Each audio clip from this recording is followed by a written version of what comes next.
So firstly, I want to thank organizer, and especially my quite long time for my friend.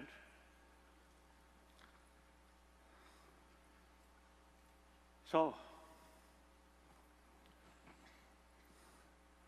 when I talk to people, public talk, or older people or younger people, like students, I always make clear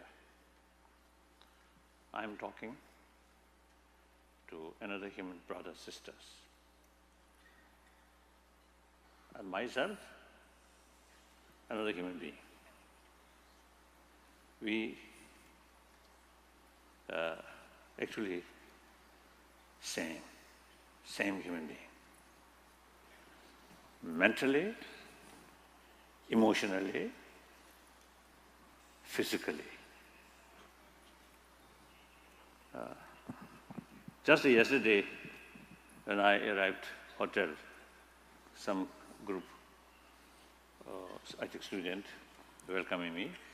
So I expressed, some of their face looks like Tibetan. So we seem to see physically, even physically, much sort of resemble. Resemble. Like that. So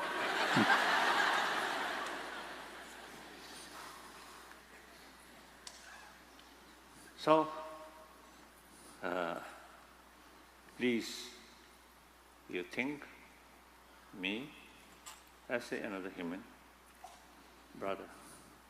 I also consider you another human, in some cases, elder brothers, sisters, or younger brothers, sisters. Everyone has sort of common desire or same desire to achieve happy life. Days and nights, we always want happy. It is our basic right. I often is telling the very purpose of our life for happiness, for joyfulness. Reason our life depends on hope. Our existence, our survival depends on hope. Someone completely lost hope, then that very sort of mental attitude shortened their life. So hope means something good. So therefore, very purpose of our life, we can say happy life.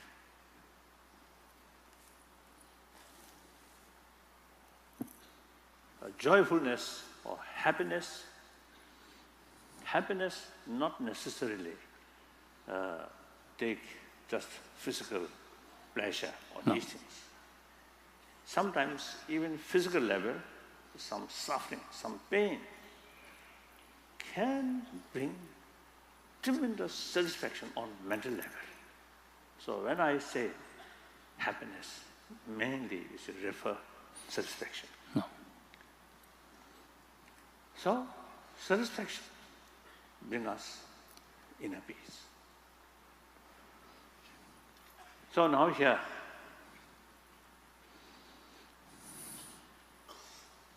we have this human physical with 5 sense of organs. A certain level of satisfaction, joyfulness, mainly is to come through these sensorial level of experience. Yes. Then another mental level, satisfaction, or tremendous sort of joyfulness at mental level. So everybody, you see, can examine in our daily life You see, we are experiencing two levels. One level, sensorial level. One level, mental level. So between these two, the mental level experience is much more superior, effective. Yes. Reason, as I mentioned earlier, physical level sort of painful experience brings mental level tremendous satisfaction. Or physical illness can subdue by mental peace. Mental disturbances almost impossible subdue by physical, physical happy experience. No. No. Physical level happiness or comfortable cannot sort of subdue mental level of suffering. So therefore, obviously, we have to think more seriously about mental level experiences.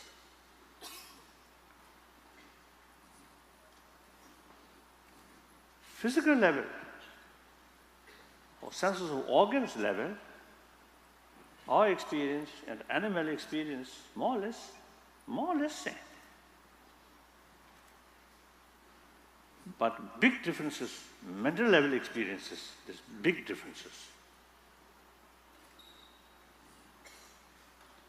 Because our brain,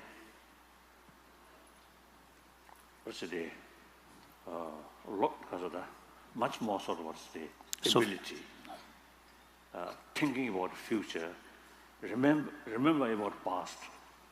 So, and because of more sophisticated sort of brain, we also have the much more sort of capacity to create visions. That brings hopes. That also creates a lot of anxiety, a lot of fear, a lot of sort of anguish. Anguish. Someday. Very anguish, mental anguish. Mental anguish, like that. So now here, I believe this marvelous sort of brain, eventually we human being develop education and language, script. So I believe the very purpose of education is reduce gap, reality and appearances.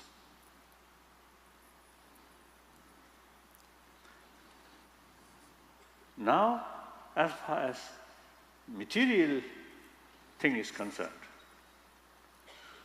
modern scientists highly developed. You see, through research, through experiment. Now we gain, I think, more fuller knowledge about the reality in matter's field.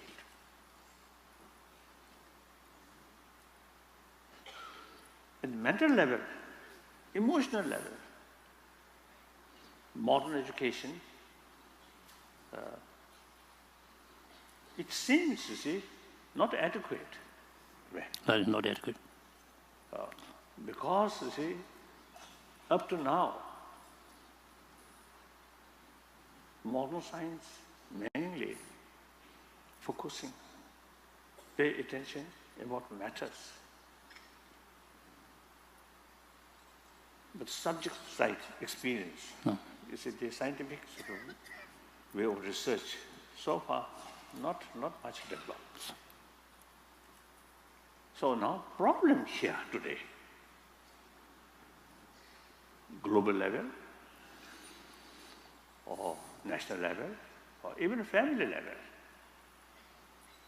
I think some problems, which is of course problem, which sort of due to because of the poverty, yes, disease, all these, of course, we have to take care.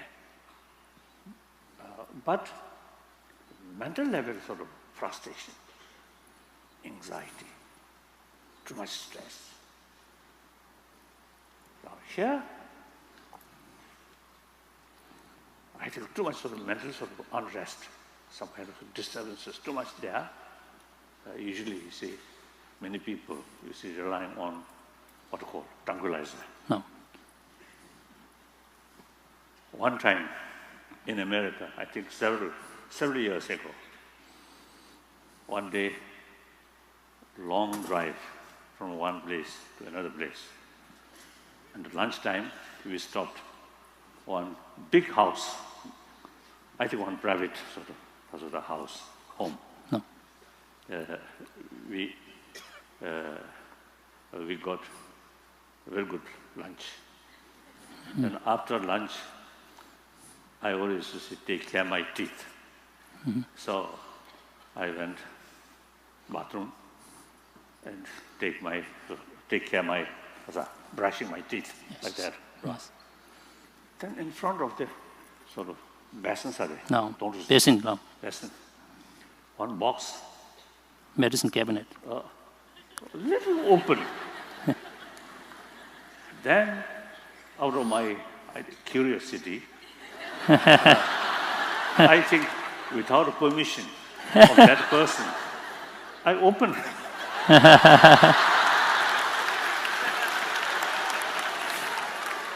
There I found tranquilizer.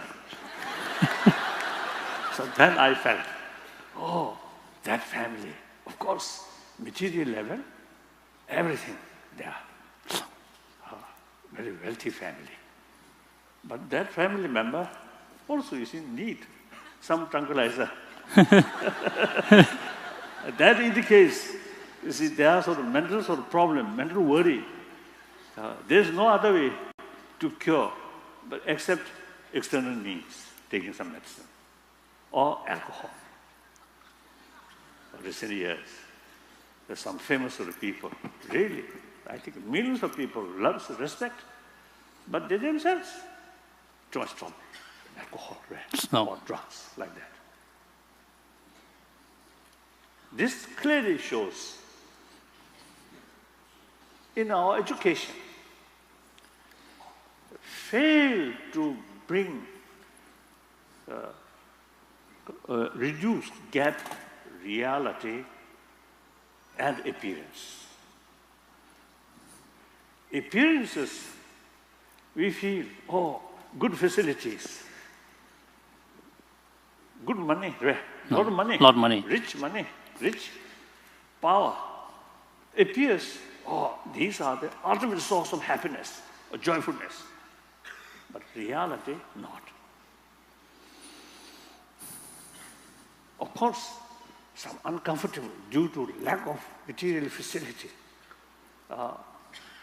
Yes, make effort, spend more money, and earning more money. Yes, we can reduce that. But mental level experience, you cannot do that. So we must look deeper way about mental sort of today, mental world, its own function. I think among emotions or thoughts, the real destroyer of our inner peace is fear, distrust.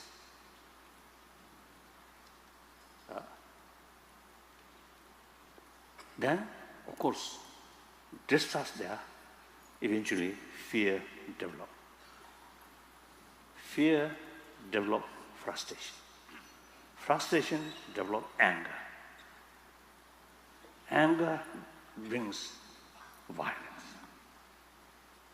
I think at national level, or even family level, whenever we face some problems, we often rely using force. So that's the reality, totally wrong. Apparently, Appearance. appearance, yes, use force, solve that problem. You win, right? No. And destroy other. Reality, no. Through non-violent way, if you can change the negative person's sort of mental attitude, that's a real victory. Using force, the negative feeling, others' mind increasing. Of course, there are, in case some disagreement, different sort of say, interest, Yes. you can talk. Listen. Their view, with respect, they are right. And consider, they are also part of humanity. They also, basically, it's the same human being. They also have the same right. Through that way, we can change the others' sort of mental thinking. Yes. So, in any way, education, suppose we should reduce the gap, appearance, and reality. So, I am trying to talk according to my own experience. Of course, in my experience, of course, the practice of Buddhism also is there, but I am not touching that part. Right? Right. I am talking just for human level. So usually I describe human level, more realistic way to tackle our mental sort of discomfort, right? No. Mental problem. Yes. Through, more awareness about the system of the emotion, system of the mind. So that I always describe secular way to promote ethics. Ethics, of course, still, I'm not very clear. I asked some people, what is the real meaning according to Latin? Yes. Ethics. So some connection with, because of that, God or spirituality, I don't know. Still, I'm also here, I think some I think professors, I think English professors here. I think, I think you know better. Because, some of my friends, they really feel any sort of moral ethics must be based on religious faith. So there must be some reasons. Some my Muslim friend, as well as some Christian friend, they're rather sort of reserved way because of that. They're not happy when I use the word or secular ethics, secularism. But according Indian sort of Constitution. Constitution or in Indian thought, the secularism not at all negative towards religion or disrespect any religion, but rather respect all religions, and also including respect non-believers. This also, you see, not created in modern India, but 3,000, 2,000, 3,000 years old, secularism, respect, including non-believer.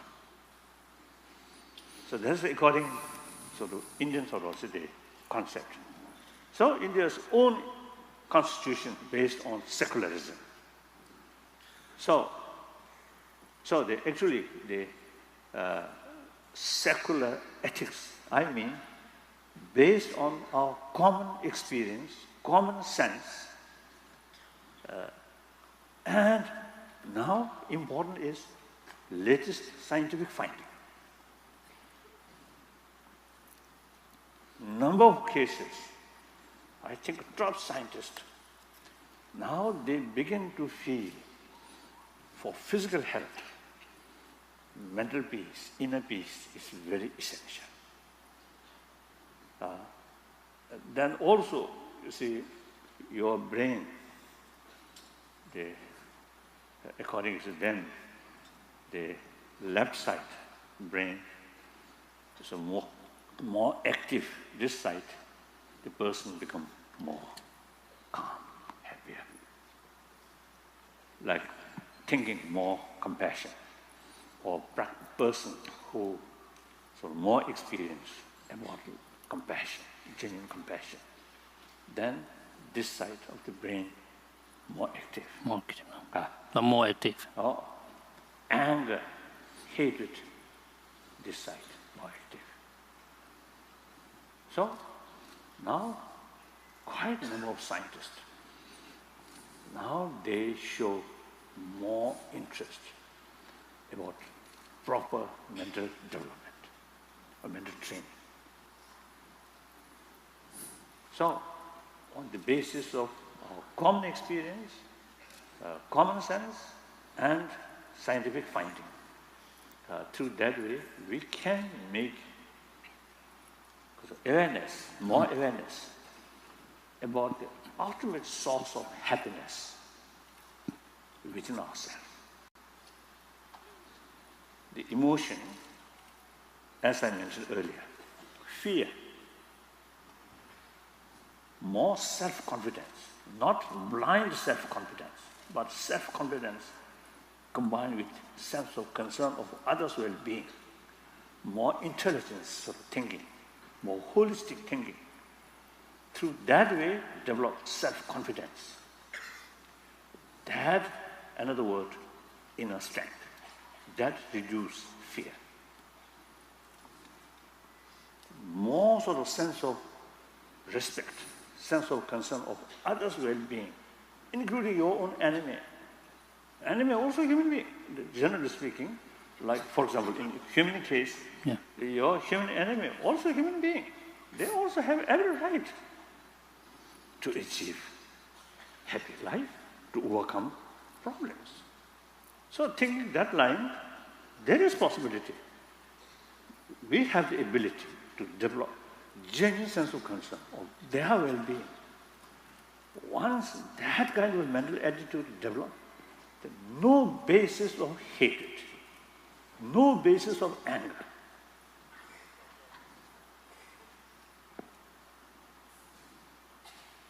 So, but you see, the respect of your enemy, or keep loving kindness towards your enemy, does not mean you bow down to it. Yes, you submit. You submit. No. As far as the action is concerned, in case unjust action by some people, then you have to take countermeasure to counteract that sort of wrong action, unjust action, right? Yes. But with respect, with genuine concern of their own long-term interest, right? Long-term future interest. If they carry wrongdoing, successful today, they will carry more. Ultimately, they will suffer. So thinking that line, out of sense of concern of their own future, and take appropriate measures to stop their wrongdoing. So that is compassionate action, not come from hatred or anger or jealousy. So therefore, some people, you see, too much of a compassionate attitude, then you may lose. That's wrong. Keep compassion. Now, compassion, actually, you see, there are two levels. One level of compassion, just a biological factor. That's limited, biased. That's mainly oriented others' attitude, others' action. Yes. But another level of compassion, through training, through reasoning, through awareness, that kind of compassion, not oriented to their attitude, yes, but the people, the person, right? Yes. The person or human being Yeah. itself. So no matter what their attitude, So long, they are human beings. They have every right to work on suffering. So, on that awareness, you can develop sense of concern. So therefore, according to my own experience, it's taking this line. When you passing through difficult period, and some people criticize you, it don't disturb your mental sort of peace. Yes, occasionally, you may take appropriate sort of Actions. action, but deep inside, peaceful. So, my point, the awareness, the value of these inner sort of positive sort of emotion or positive sort of thought, love, compassion, forgiveness, tolerance, these things. Not through prayer, not through meditation, but through analyze, through education, through awareness. So that I call education, not only for brain, but also for Heart. warm heart, heartiness, warm-heartedness. So many places in America, and also in India, and also Europe, I often discussing about that with many educationists, many scientists. I think, frankly speaking, quite few with spiritual leaders. No. Mainly it's those scientists, those medical scientists, and brain scientists, and then social workers. Social workers. Social workers like that. That's important. Actually, about 7 billion human beings. I think a major portion, if not a major portion, but at least it's a quite big portion, are essentially non-believer. They may say they are following this religion, that religion, but they're more like tradition, more like the habit. No. Yeah, just out of habit. People say, I belong to this or that religion. And Christian, the Sunday church, attend, Muslim, mosque, few moments, close eye, looks very serious, sort of what's today about religion. But outside, nothing. Your real daily life carry, then cheating, bully, lying, exploiting. So these people essentially not religious sort of practitioner, not religious minded. Right. Nothing. I often used to telling my Indian friend, Indian people, of course, I usually used to describe myself as a son of India. Reason, about I think 3 years ago, some overseas Chinese media people, I think about 10, 15, and one Chinese media person, asked me, why you describe yourself as a son of India? I think he thought that this is something political motivation. Yes. Political statement. Then I told, look, my brain, every particle of my brain filled by Nalanda thought. That's ancient Indian thought.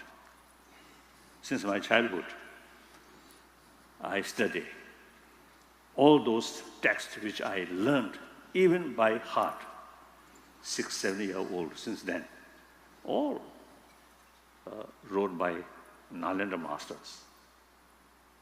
These reflection of ancient Indian thought. Yes.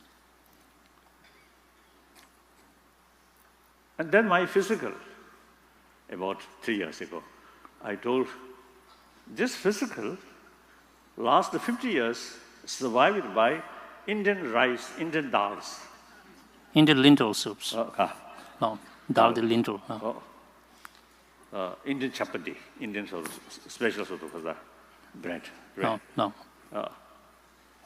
So I told, that's the reason I discover myself as a son of India. Then it seems to see that person understands. Seems to see he understands. Now, this is not a political sort of statement. Reasons like that. So I respect India. I love India. Meantime, I also, you see, telling my Indian people, generally, very religious-minded. Every home, every Indian home, some statue of God or goddesses. And every morning, they pray with incense and flower. But meantime, there are a lot of wrongdoings, corruptions. So I'm telling to my Indian friend, there's only two ways, two choices. Either accept religion, God, and follow honest way, truthful. Or forget God. Think money, worship money, and whatever way, in order to gain money, follow. There's no third way. So like that. Even among Buddhists, among Tibetan Buddhists, also you see there are corrupted sort of people there. So formally they are religious believer, but essentially, I don't think they are genuine believer. So therefore, quite a major portion of 7 billion human beings, I think, essentially non-believer. So generally, you see, public level, you see, some people feel these inner values, love, compassion, forgiveness. Then people consider these are part of religious practice. So therefore, those people who have no interest about religion, then they also, you see, no interest about these values. That is wrong. Whether you accept religion or not, that's up to individual. If you prefer remain non-believer, absolutely right. They are right. But since they are human beings, part of the humanity, basic human nature is a social animal. Money, power alone cannot sort of bring together human beings. Emotional level, the sense of taking care, sense of concern of others' well-being, that mental attitude alone bring together. That's real social animal. Each individual's future entirely depends on the rest of the community. No matter how powerful one single person, but their future entirely depends on the community. On the community. Now today, global economy, in that level, and also environment issue. Now world become just one entity. East depend west, west depend east, southern depend north, north depend south. That's the reality. We're just a big human family. So that's the reality. But apparently, different continent, different country, different religious believer, these are secondary. So therefore, to those non-believer, also you see, have to also develop awareness, these inner values. Yes. So that, wherever I go, I always talk that. I have 3 commitments. Number 1 commitment, promotion of non-violence, promotion of peace. Non-violence, peace, you see, ultimately depend on motivation. Not physical action, verbal action, but mental attitude. mental level, genuine peaceful, compassionate mental thinking. It's a really peaceful mind. With that motivation, verbal action, physical action, no matter what appearances, essentially non-violence. Motivation level, negative, want to cheat, want to exploit, want to deceive. Yes. Then physical action, verbal action may be very nice, but essentially violence. So therefore, when we make effort promoting non-violence, we must deal with motivation level. So I do that. Then second, my commitment is promotion of religious harmony. On that level, then I'm Buddhist. The first level, I'm talking just another human being. Different religious belief, or different nationality, different races, is not secondary. When we're born, just like a human being, just a human being. So promotion of religious harmony. In the philosophical field, even within Buddhist tradition, even within Nalanda tradition, there are different philosophical views. So a lot of argument through centuries. But all carry the practice of love, compassion, forgiveness. All major religious tradition. You see, practice level, all carry same practice. As a result of meeting more people, Christian brothers, sisters, and Islam brothers, sisters, and then Judaism, follower of Judaism, follower of different Hinduism, practically all carry the same practice. So that's important. Philosophical view, different sort of philosophical view. Yes. Simply according to different persons' sort of mental disposition. So different philosophical sort of way of thinking is necessary. So important is the real purpose of these different philosophy. And then same, try to bring good human being, No. try to make good human being, sensible human being. So same goal. So on that level, I made my own sort of share of contribution, promoting religious harmony. And previously, the third sort of commitment, that's about Tibetan struggle. Now last year, I completely sort of handed over all that responsibility to elected political leader. So from that aspect, I'm quite free. So actually, the day I formally sort of handed over all the, almost to say, 4-century-old Tibetan tradition, the Dalai Lama institution alone automatically become head of both temporal and spirituality. Now that I voluntarily, happily, proudly entered. So I feel very happy. So that very night, I formally sort of handed over. That very night, very unusual sound sleep. So that's personal level, I gain something. So I'm a little bit sort of free, like that. So the two commitment, promotion of human value, promotion of religious harmony, till my death, I will carry. So wherever I go, on human level, I'm sort of talking to audience on human level about how to bring our life more peaceful, with more self-confidence. See, when you lead your life honestly, truthfully, then you can act transparently.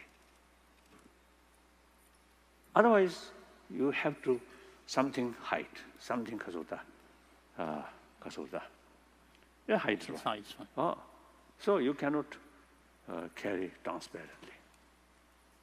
So automatically, these are very bad for trust.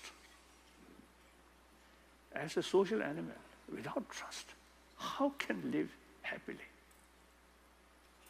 A friendship, social animal, we need genuine cooperation. In order to carry genuine cooperation, you need sense of community, sense of belonging. Yes. And for that, trust is key factor. So just opposite, just destroyer of trust is fear. So open heart is very, very helpful to build healthy family, healthy community. So, now you see here, I was told mainly you see students, right? No. Or students from college also. You see some, particularly those young people. Usually, I describe those young people whose age below 30 or 20 or 15. And then this generation actually belongs to 21st century. My generation, here, some older brothers, sisters, I think we are generation of 20th century. So our century already gone. So the generation who belongs to that century now already say bye-bye. These generation who belongs to the 21st century, now 21st century, only 11 years passed. Because it's not 98 years. No. 98 or 99 No. Years yet to come. So this is the beginning of the 21st century. So the generation, you, who also, may sort of experience the 20th century sort of, or violent century sort of experience. At least you get some fresh memory about 20th century sort of too much violence, too much destruction. So now you are the generation who really have the sort of responsibility to create,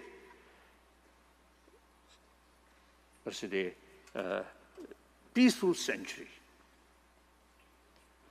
20th century, marvelous century. Technology in many fields. We, humanity, really invented a lot of wonderful sort of things. At the same time, 20th century, according to some historian, over 200 million people killed through violence.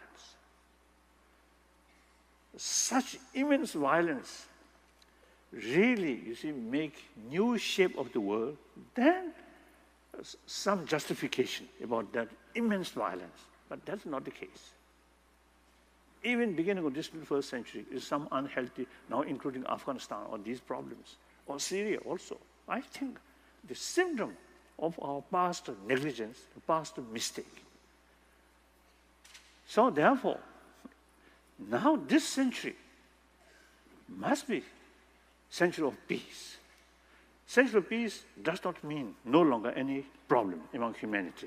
Problem will be there, even increasing. So the only way is to deal with the problem, not through violence, not through use force, but through logic, through reason, through on the basis of mutual respect. Through dialogue.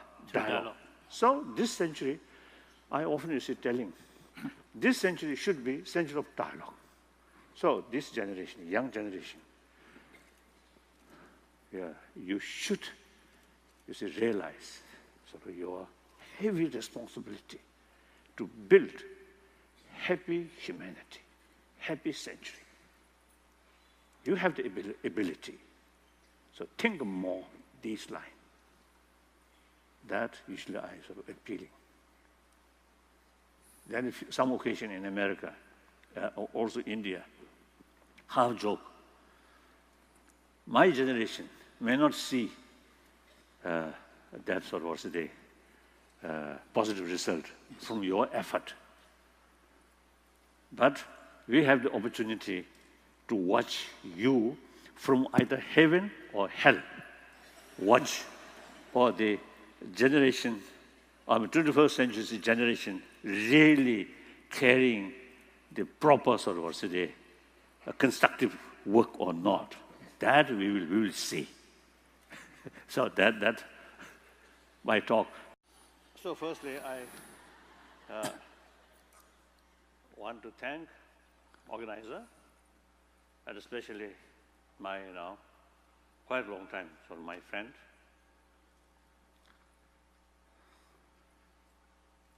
So when I talk to people, public talk, or older people or younger people, like students, I always make clear I'm talking to another human brothers, sisters, and myself, another human being. We actually same human being. Mentally, emotionally, physically. Just yesterday, when I arrived hotel, some group, I think student, welcoming me. So I expressed, some of their face looks like Tibetan. So we seem to see physically, even physically, much sort of resemble. Resemble. Like that. So hope means something good. So therefore, very purpose of our life, we can say happy life.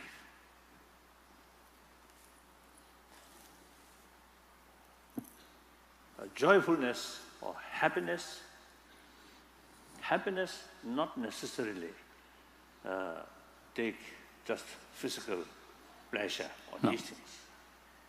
Sometimes even physical level, some suffering, some pain can bring tremendous satisfaction on mental level.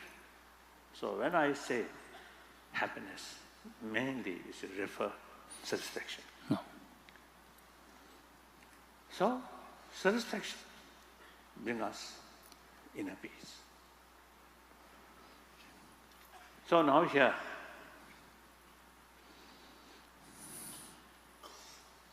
we have this human physical with 5 sense of organs. A certain level of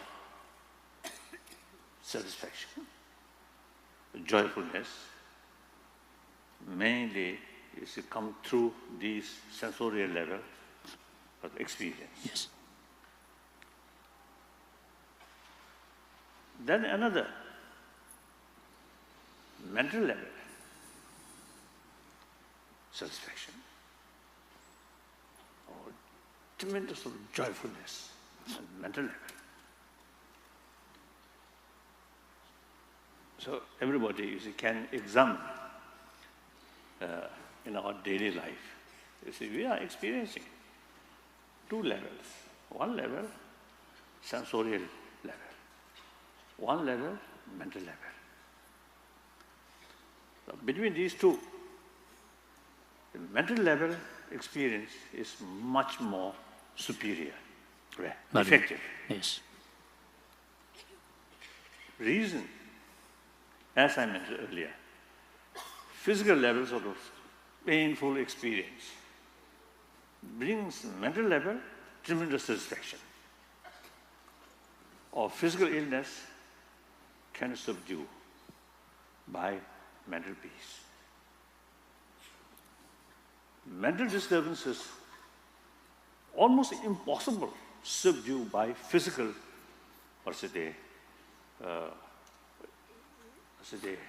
physical. happy experience. No. No. Physical level happiness or comfortable cannot sort of subdue mental level of suffering. So therefore, obviously,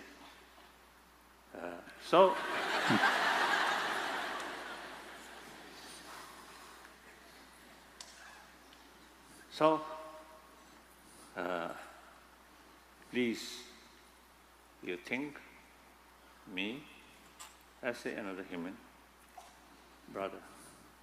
I also consider you another human, like some cases, elder brothers, sisters, or younger brothers, sisters. Everyone has sort of common desire or same desire to achieve happy life.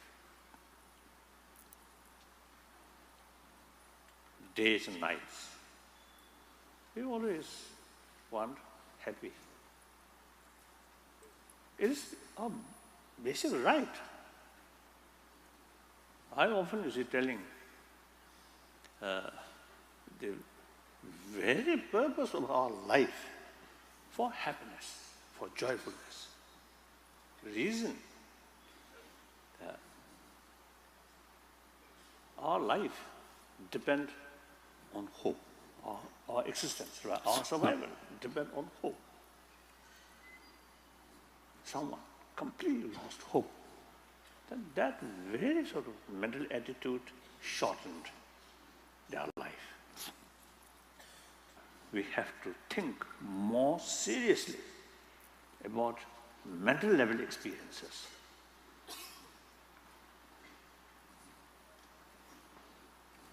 Physical level or senses of organs level, our experience and animal experience more or less same. But big differences, mental level experiences, there's big differences. Because our brain,